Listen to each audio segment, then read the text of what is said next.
पटेल साहब, आपका जो एंट्री गेट है फैसला का, वो आजकल काफ़ी अवरुद्ध है कई सालों से।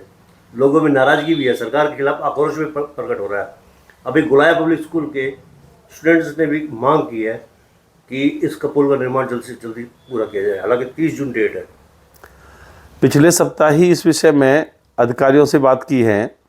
अधिकारियों का आश्वासन है कि इस अगले महीने के अंत तक वो आवागमन शुरू करा देंगे। और मैंने उच्च अदालत के सत्र के अधिकारियों से भी बात की, माननीय मंत्री जी से भी बात की है कि वो भी इस बात में थोड़ा अधिकारियों से दबाव बनाएं। तो उम्मीद है कि जो रुकावटें थी, जो परेशानी थी, जिस वजह से ऐसा हो रहा था, उनका समाधान हो गया है और अब समय पर काम पूरा हो जाएगा। 5वीं डेडलाइन है 30 जून 2023। क्या मानकर चलते हैं? नहीं, अब की बार मुझे अनुमान है कि सब ठीक रहेगा, क्योंकि काम ठीक चल रहा है। और जो थोड़ी एक समस्या थी जो हमारे सामने आई थी किसी तरह से, तो उसका भी समाधान कर लिया गया है। आप एक स्कूल के चेयरमैन भी हैं। बच्चों ने आरोप लगा दिया था, स्टूडेंट्स ने, कि है ना, ये बीजेपी की वोटों की राजनीति है ये पुल। जाता हूँ, इसकी लास्ट डेडलाइन 30 जून आई है। 30 सितंबर तक भी चालू नहीं कर पाएंगे। ये हर बार डेडलाइन आ जाती है। ये बस वोट लेने के तरीके हैं इनके, और कुछ नहीं है। ये बस वोट लेने के तरीके हैं इनके, और कुछ नहीं है, और कुछ नहीं है। वोटों की राजनीति में तो काम जल्दी होता है, वहाँ पार्टी को फ़ायदा होता है। ये तो काम में देरी हो रही है, तो ऐसे में पार्टी को तो मैं समझता हूँ बल्कि नुकसान ही हो रहा है। वोटों की राजनीति तो इसको कहना उचित नहीं होगा, क्योंकि आवागमन की सुविधा देना सरकारों की जिम्मेदारी है। लेकिन इसमें ठेकेदार की पूर्णतः बदमाशी रही है। कुछ एक अधिकारी भी रिकॉग्नाइज हुए हैं जो कहीं ना कहीं ठेकेदार को भी परेशान कर रहे थे, तो उनका सबका समाधान कर लिया गया है। 4-5 स्कूल पढ़ते हैं उसके आसपास, उस पुल के पास। तो स्टूडेंट्स ने भी मांग उठाई है कि ये जल्दी से जल्दी निर्माण पूरा हो जाना चाहिए। तो आप क्या कहेंगे, स्टूडेंट्स की अगर मांग उठती है तो क्या ये सोचने वाली बात नहीं है सरकार के लिए? नहीं, अवश्य इस बात से मैं पूर्णतः सहमत हूँ। विद्यार्थियों की बात का मैं समर्थन करता हूँ। और मेरा तो अपना क्षेत्र भी बैसलात का क्षेत्र इसी रोड पर आता है, तो सभी को परेशानी हो रही है। और हम कई बार इस बात के लिए दबाव भी बना चुके हैं, लेकिन अब की बार हमें पूरा अनुमान है कि समय पर काम पूरा होगा, यानी 30 जून तक ये आवागमन शुरू हो जाएगा। तो क्या मानकर चल रहे हैं कि केंद्रीय मंत्री कृष्णपाल गुर्जर इसमें अपनी गाड़ी निकाल कर ले जाएंगे? ऐसा ही हम अनुमान कर रहे हैं कि मंत्री जी को ही 30 जून तक यहाँ से गाड़ी पार कराने का हम आमंत्रित करेंगे। मंत्री जी कही हैं, कौन से मंत्री जी की बात कर रहे हो? माननीय मंत्री कृष्णपाल गुर्जर जी ही है हमारे इस क्षेत्र से। तो बाकी तो मंत्री जो अपना पंडित जी हैं तो बल्लभगढ़ विधानसभा है, लेकिन माननीय कृष्णपाल गुर्जर जी का तो लोकसभा क्षेत्र है ना, इसलिए उन्हीं की बात में मैं बात कर रहा हूँ। क्या लगता है कि तीसरी बार हैट्रिक मारेंगे वो? बहुत अच्छा माहौल है।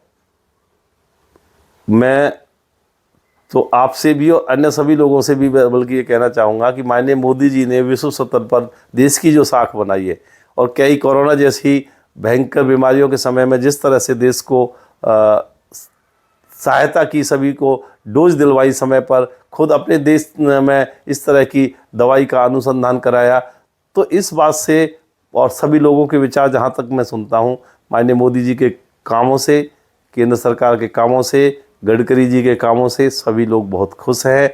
और हमारे मंत्री जी कृष्णपाल जी भी जिस तरह से अथक प्रयास कर रहे हैं, उन सब को देखते हुए पूरी अनुमान है कि हमारे यहाँ से कृष्णपाल जी बहुत अच्छे वोटों से विजय प्राप्त करेंगे। लेकिन जो 3 दिवसीय जनसंवाद कार्यक्रम था केंद्रीय साहब का, उसमें काफ़ी कुछ विरोधाभास भी रहा। जैसे बड़ौली के एक युवक ने मांग उठाई रसूलपुर रेलवे ओवरब्रिज की, तो सीएम ने ब्लेम लगा दिया कि ये किसी पार्टी का भेजा हुआ आदमी है। ऐसा कुछ तो बाद में कर लियो। अगर किसी ने भेज रखा हो तो थोड़ी देर मुझे पता लग जाएगा आपको किसने भेजा। नहीं भेजा तो चुप करो, फिर आप नीचे करो।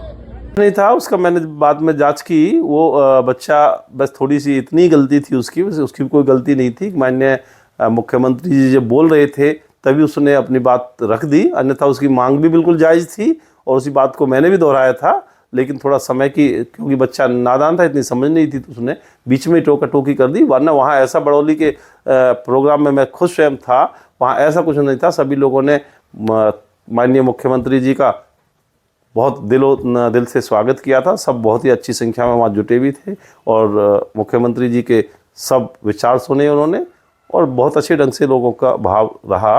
बस उस बच्चे की गलती थोड़ी वैसी थी, वैसी गलती उसका भाव कोई अव्यवस्था फैलाना नहीं था। उस बच्चे का मकसद ये नहीं था कि मैं सभा को खराब करूं, लेकिन उस समय जो बोल पड़ा तो माननीय मुख्यमंत्री जी को लगा हो सकता है किसी पार्टी का के कहने पर ऐसा कर रहा है, लेकिन बाद में पाया गया कि उस बच्चा तो नादानी में ऐसा कर गया था, ना किसी पार्टी का इशारा था, ना गाँव वासियों का सभा को खराब करने का उद्देश्य था।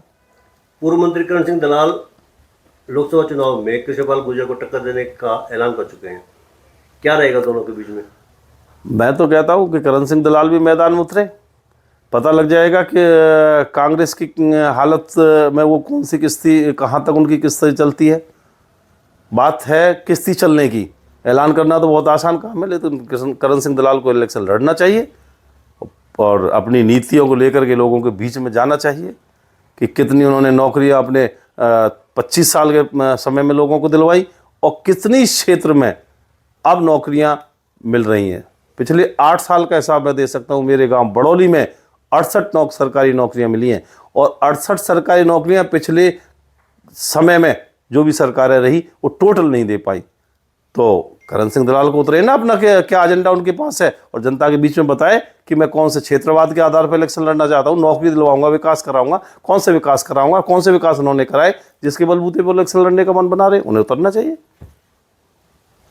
एक और चर्चा आ रही है कि सुखबीर पटेल विधानसभा चुनाव का टिकट के प्रत्याशी, पिछली बार भी 2019 में भी प्रत्याशी थे। हाँ, प्रयास हम भी कर रहे हैं। अगर पार्टी का आदेश मिलेगा तो पार्टी के आदेश के हिसाब से हम अवश्य इलेक्शन लड़ेंगे। पार्टी आप या दूसरे कैंडिडेट को क्यों टिकट देगी जबकि सिटिंग एमएलए इस समय बीजेपी से है? देखिए, पार्टी में कार्यकर्ता का विषय होता है, सिटिंग एमएलए का विषय नहीं होता। सभी सिटिंग एमएलए भी कार्यकर्ता है, हम भी पार्टी के कार्यकर्ता है। पार्टी को लगता है कि हम अच्छा पार्टी के लिए कर सकते हैं तो दूसरे व्यक्ति को भी, कार्यकर्ता का भी मन साधने के लिए और दूसरे कार्यकर्ता की कार्यशैली देख करके पार्टी टिकट तो बदलती रहती है। ये तो भाजपा का एक प्रचलन है और एक हो रहा है कि जो कार्यकर्ता अच्छा दिखाई देता है उसी को मैदान में उतारती है और यही कारण पार्टी की सफलता का रहा भी है। कहीं ना ये भी डर जताया जा रहा है कि दीपक मंगला का काफी विरोध भी है, इसलिए पार्टी की टिकट बदलने की मांग कर रहे हैं प्रत्याशी। ये तो हमेशा होता है कि इनकम वैक्सी फैक्टर तो निकल के सामने आता ही है, वो एक विषय अलग हो गया। लेकिन पार्टी का कैंडिडेट दूसरा आएगा, ऐसा पार्टी की पॉलिसी का एक पार्ट है, क्योंकि पार्टी ना तो किसी परिवारवाद पर काम करती है।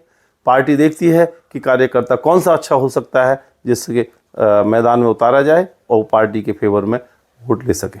आप अगर चुनाव में उतरते हैं, टिकट आप मांग करते हैं या आवेदन कर रहे हैं, तो कौन सी ऐसी विकास कार्य होंगे जो आप करना चाहेंगे?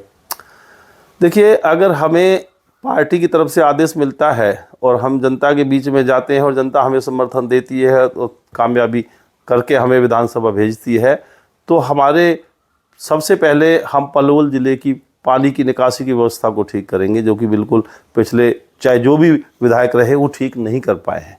और सफाई की व्यवस्था भी पलवल ज़िले में देख रहे हैं, उन सब पर विशेष ध्यान दिया जाएगा।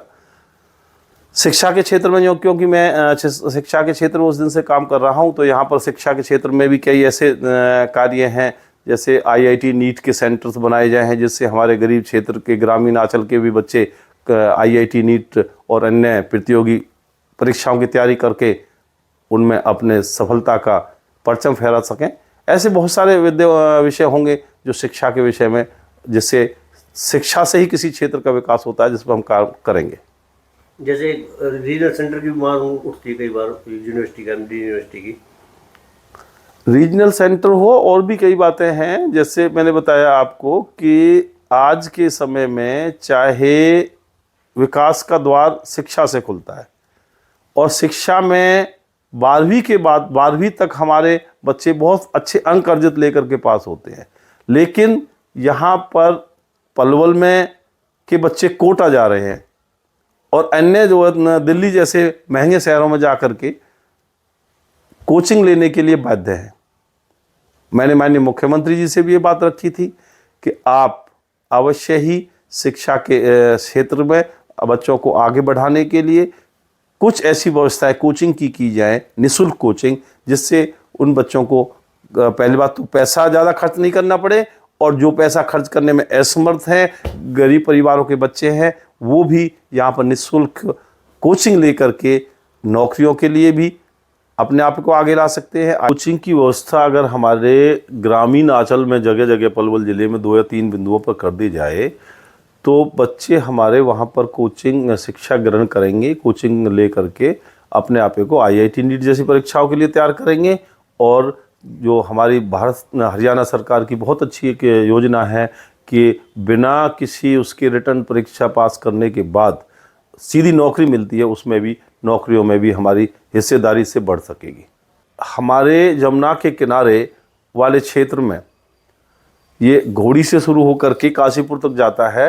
इस क्षेत्र में रेनीवाल योजना के तहत सरकार ने बड़े बड़े बोर कर रखे हैं, जिसके द्वारा यहाँ से मेवात और जहाँ पानी की कमी उस क्षेत्रों के लिए पानी ले जाया जा रहा है। हमें इस बात से तो दिक्कत नहीं है कि पानी ले जाया जाए, लेकिन जब हमारा यहाँ का पानी ख़त्म हो जाएगा तो हमें बहुत बड़े संकट से जूझना पड़ सकता है। हमारे यहाँ पानी का वाटर लेवल 200 फीट से लगभग तक पहुँच गया है। तो हमारी सरकार से मांग है कि यहाँ पर एक बैराज बनाया जाए।